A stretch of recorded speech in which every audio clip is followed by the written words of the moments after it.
Chapter 800, New Waitress. Lumion admitted that he felt a bit provoked. However, it was still acceptable. If his guess was right, he and Albus would eventually cross paths again regarding 001.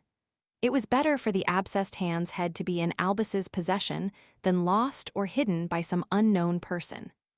Lumion now regretted not acting against Albus at the carnivore bar. He had hesitated and wanted to use him. At that time, it was hard to predict that Albus had already obtained the abscessed hand's head. Silently, Lumion activated the black mark representing spirit world traversal, sensing the subtle connection between himself and the abscessed hand's body parts again. He intended to use this to find Albus. The feedback is all similar, no way to distinguish which is stronger, which might be hand bro's head. Did Albus do something to suppress the feedback, or completely block it? Lumion slowly exhaled, taking the abscessed hand's ear from the black wooden box and placing it in his traveler's bag. He carefully examined the area around the grave, hoping to find clues to Albus's whereabouts. Unfortunately, Albus was also an experienced hunter, very adept at covering his tracks. Containing his emotions, Lumion turned back to the carnivore bar amidst the dust and clouds from the volcanic eruption. As he stepped through the door, Les, the human cook, who had found some wood to repair the shelves and bar counter, stopped working, hammer in hand, and turned to him. "I hired a waitress." "You can decide on that yourself," Lumion said, uninterested in the bar's operation.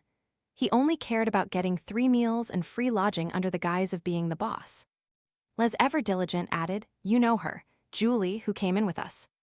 "The collector," Lumion almost choked on his own saliva. Why would a man hire such a collector as a waitress? Won't he feel a chill down there? Before Lumion could ask Les's reasoning, Julie descended from upstairs. She had changed into a dark-slit dress she found from somewhere, with her chest barely concealed under a thin veil. Her previously dirty face was now clean, and her long brown hair was simply tied up, her features clear in Lumion's eyes.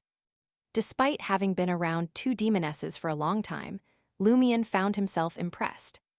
This female convict didn't look perverse or mad, with slender brown eyebrows and brown eyes that seemed to hold a gentle autumn water. Her skin delicate and white, her demeanor gentle and elegant, contrasting sharply with her enticing figure. She was a uniquely beautiful woman, exuding an allure beyond normal. Like a demoness, Lumion had to admit Julie's previous disguise with dirt and loose hair was quite effective. Another case of the law of beyonder characteristics convergence. Lumion sighed, responding to Julie's tender, affectionate gaze. "Why do you want to be a waitress at my bar?" "I need a job to support myself." Julie smiled gently, as if they were in some city instead of Morora. Lumion suddenly changed the topic. "Why do you like collecting that part of men?" Julie's gentle brown eyes suddenly showed an indescribable madness. She smiled and answered with a tone of longing, "I just want to reclaim what's mine." Another victim of the demoness sect, now turned perpetrator. She must have transformed from a man to a woman like Franca, but unlike Franca, she had severe psychological issues, resulting in her abnormal hobby. Lumion guessed while confirming that Julie was likely a demoness, and not a low-level one, at least a sequence 6 demoness of pleasure. Lumion then murmured, "Your way of digesting pleasure is to rape men and then cut it off at the climax to make them experience the fall from heaven to hell. That fits the nature of a demoness of pleasure, but it's too direct and brutal, lacking the beauty of self-struggle. How did the Church of Knowledge send a demoness here as an ordinary rapist-murderer? Was it intentional? Right, based on my current mysticism knowledge, each god's pathway top has 1 to 3 great beings holding all the sequence powers, like Mr. Fool, the celestial worthy of heaven and earth for blessings, the Great Mother, and the Mother Tree of Desire. From this perspective, the primordial demoness being adjacent to the hunter pathway trying to scheme 001 is understandable, perhaps inevitable. According to Madam Magician, 001 is the key to ascending to Red Priest and becoming the true god of the hunter pathway. In this case, once the demoness sect discovers Morora, they will definitely send witches below the demigod level to infiltrate here. Why didn't they send anyone before? waiting until Julie and I were exiled together. Perhaps the primordial demoness's revelation told them only by following me could they enter Morora, given I was specially sent by the Church of Knowledge without any checks.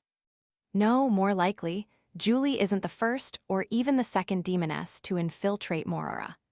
The previous ones didn't complete their mission and gradually lost contact with the demoness sect. If that's true, the demonesses controlling the mirror world have it easier than me, using the mirror cufflink and mirror mark to connect with the outside. Julie must have a lot of accumulated intelligence and plans. From her, I might find opportunities and ways to approach 001 and leave a mark. With these thoughts, Lumion smiled at Julie, who still had a hint of madness in her eyes.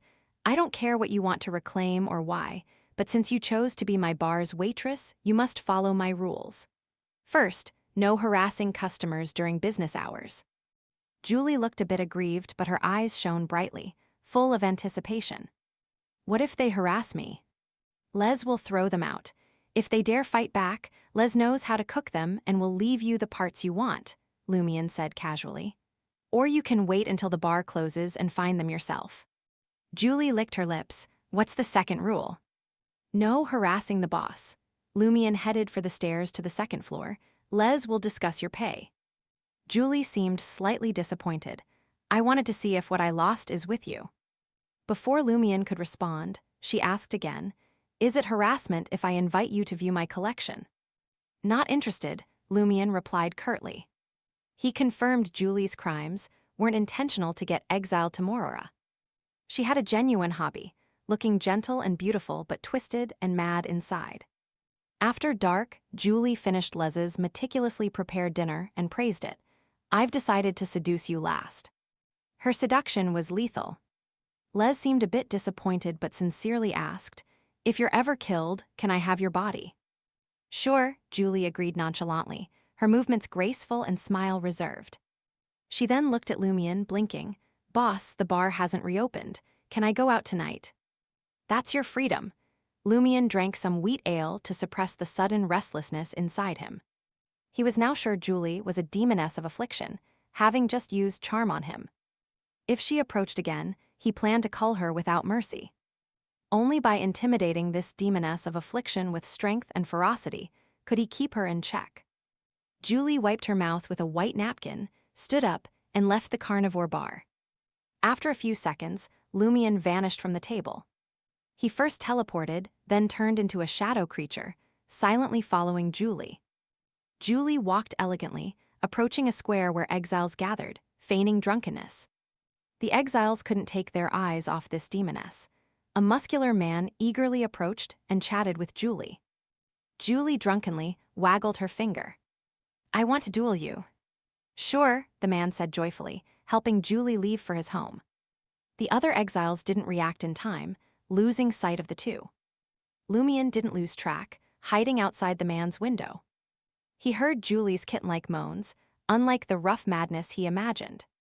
With an ascetic's endurance, Lumion showed no abnormality until the man shouted loudly, nearing climax. The next second, a piercing scream of intense pain erupted from the room. Soon, Julie emerged, face flushed, eyes bright, her beauty overwhelming. She held a bloody object, freezing it in crystal-clear ice, placing it in a small bag. Lumion continued following Julie, who didn't attempt any counter-surveillance, arriving at the large square outside the Church of Knowledge. She seemed to be waiting for something. After a while, a team of black-robed enforcers emerged from the church, led by a tall, fair-skinned, restrained, beautiful woman. Julie's eyes lit up, her face glowing with joy. She approached the enforcers excitedly, shouting at the leader, Celeste. The tall woman in the black robe glanced at Julie indifferently, asking emotionlessly, Who are you? Julie's expression froze.